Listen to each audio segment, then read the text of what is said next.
Mr. Beast has been in the news lately for a variety of reasons.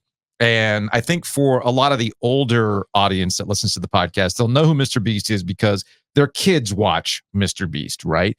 The dude has cornered YouTube with his retention editing.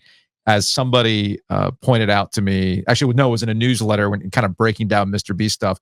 He has this knack for creating content that looks like a trailer for a TV show that never airs. Like it's just like this quick, it never stops and it keeps you hooked on, right?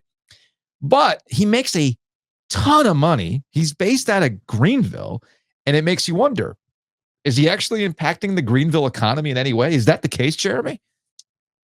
So this is where I landed on this. He is not driving the Greenville economy, but he is not an insignificant part of it. So it's a little bit weird in that like Mr. Beast, people were like, oh, like there's like this buzz around town, like, oh, I heard he's going to be here this day, or he's going to be blowing something up in the woods next week, and I heard about it. I need to get there. It's a weird thing, but like the fact is, like, he's a legitimate employer. Like there are estimates that he employs between 150 to 250 people, which would put him, from my calculations, he's not listed on he's not like in the Chamber of Commerce in Greenville, but like that would put him in like the top 30, top 50 employers in town. So he employs the same amount of people as maybe like a large Walmart, but I would tell you that like the amount of money flowing through his business is a lot more than like your local Walmart, right? Like it's hundreds of millions of dollars. It is just like all that money's coming through advertising, and then he puts it right back out when he buys like an island in the Outer Banks or like a train to crash into something. So like it's like the largest employer in Greenville is the hospital system, 6,000 people. So you're not like on that level. Yeah. But like it's like he's significant enough that like local economic development people who like measure this kind of thing are like looking at him. They're like, interesting. Okay. Yeah. Like he fits in over here. I kind of get that. So for our Jeremy, hello, how are you? I'm great. Sorry about our deeks letting us down, and I apologize in advance if it's me who's cursing them. Might be. Our YouTube audience our podcast audience tends to be younger than our radio audience, but there's probably still some people out there listening like, okay, Mr. Beast does what now?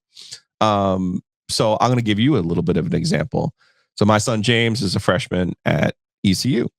And apparently, and now I don't know how apocryphal all of these stories are and how real they are, but the first week on campus, there was a person who works for Mr. Beast going up to people on the campus as they were walking to and from class and asking, do you follow Mr. Beast on YouTube?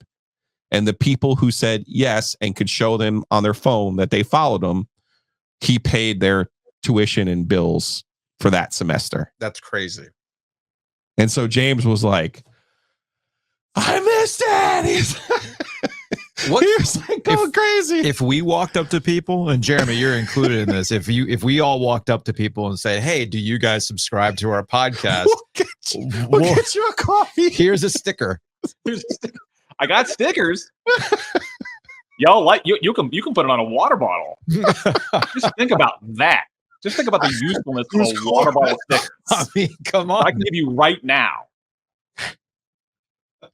Like no questions asked. Like, isn't that part of the mystery of Mr. Beast, right? Like it's not him because they would all recognize him. But so it's like they would recognize him, but I think the kids would. But most people wouldn't know Mr. Beast. I wouldn't. I would recognize him because video too. I spend so much time on YouTube now trying to learn things that I know from him. Yeah, from him, and I know what he looks like. So I guess that's the other part of this. You're never really going to be able to get a handle on it because it's very kind of mysterious. It's that's part of the hook. Like we worked with a guy. This is Steven, was really, really hype about the fact that he was an extra on a Mr. Beast video. It was one of these, there's an assassin in a house that's trying to kill Mr. Beast, right? And he said at the end of the event, it was just Mr. Beast on top of this house with a money gun, just spraying money everywhere. And I'm like, well, yeah, if you're a kid, that's amazing. But for the most part, you don't know how the economics work for these type of people. I think people are just so hyped to be a part of it that they don't care. And I think that was the thing with Steven. He was just so hyped to be a part of it. He didn't care. And you can't measure that in Greenville, can you? I mean, people will go to Greenville, and not like, I'm not telling you like there's like a pot like an industry of people that will go there just to be like, maybe I'll see Mr. Beast. But people will go there like stop in the same way that you might stop in if you saw something on YouTube, and like, oh, that seems interesting. I should, like, if I'm driving by, I should check this out. Like, maybe if I go and have lunch in Greenville, I'll bump into Mr. Beast. There's this other class of people who are like moving there to work for Mr. Beast. Like if you go on Indeed.com, like kind of boring. Like, I'm looking for a job. This is a listing. Like, what's the description and whatever like that. Like, it is weird if you go on like Greenville Indeed, like there's a bunch of listings for like Mr. Beast jobs. So it's like a very real thing for like people who want to work there. And on top of that, like, again, like, he's sort of like, I've heard him described as like the modern Willy Wonka. Like, you just never know if he's going to show up somewhere. And if he does, you better be ready. Like, he might pay my tuition. You better have it.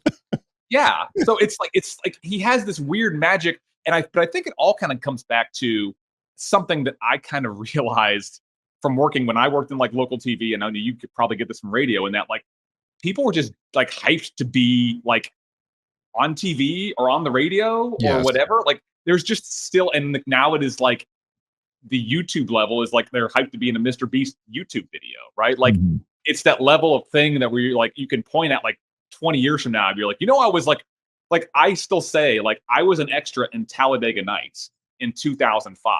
Was I in the movie for more than a half a second in focus in the background? No. Am I going to like brag about that till the end of time? Yes. And so the new version of that is like, oh man, I was in a Mr. Beast video. It's like, you want to watch it right now? I'll get my phone out. We can do it. It's cool. I can prove it. And like, that's this like cultural currency now that you can get from just being near him. Hey man, speaking of Steven the barber, got into like the Mr. Beast orbit slightly. And I don't think I'm telling anything that Steven wouldn't mind saying, but like, he sees this really expensive car pull up to his space, and it's very just inconspicuous, but apparently he was like Mr. Beast #2 guy. Like, he's the guy behind the guy. And of course, like an idiot, I'm like, well, hey man, you let him know that there's these two like ex-media jabronis trying to get this YouTube thing going up. Man, I just want to like have him clown our YouTube stuff. Of course, I never really, like, what my dream is to get Mr. Beast in studio to look at all of our YouTube thumbnails and editing stuff and just roast it. Here's what you're doing wrong. I think that would be good content. This is a long time ago, which is like 5-6 years ago, when I was doing I was making podcasts, and one of the podcast episodes I did was I was able to somehow talk my way up to go up like 1,800 feet up a 2,000 foot tall television tower, which is a great podcast, extremely video, but it was a podcast. So it's like, but I want to say like a year or two after that podcast came out, I got a phone call from this woman who was a producer. And she was like, hey, how did you do that? And I was like, well, technically, like, I know somebody who knows somebody, and the tower climber hired me as an employee for the day. So that's how I went up there. But like, yeah, I can put you in contact with them. She's like, okay, great. Yeah, this is great. And I'm like, who are you a producer for? And she's like, oh, I'm a producer for Mr. Beast. And I was like, who's Mr. Beast? And she explained to me, again, I got my finger on the zeitgeist here.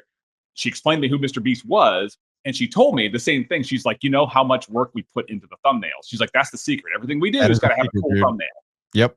So like, they've been onto the thumbnail game forever. And the only thing that I'm seeing now about Mr. Beast is people are talking about how his videos are actually starting to like slow down. Like, they're not a frenetic pace, because they kind of think he's eventually looking for an exit plan from YouTube, because how long can you keep this up?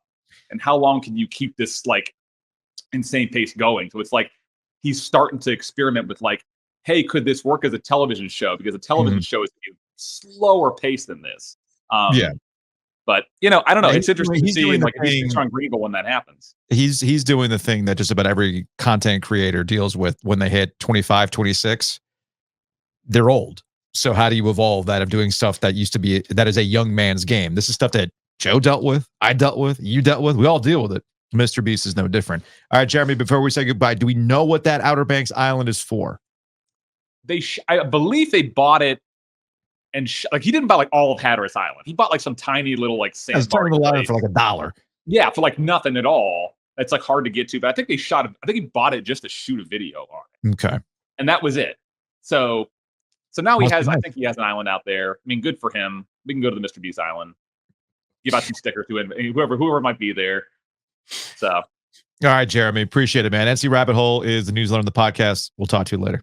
all right, see y'all.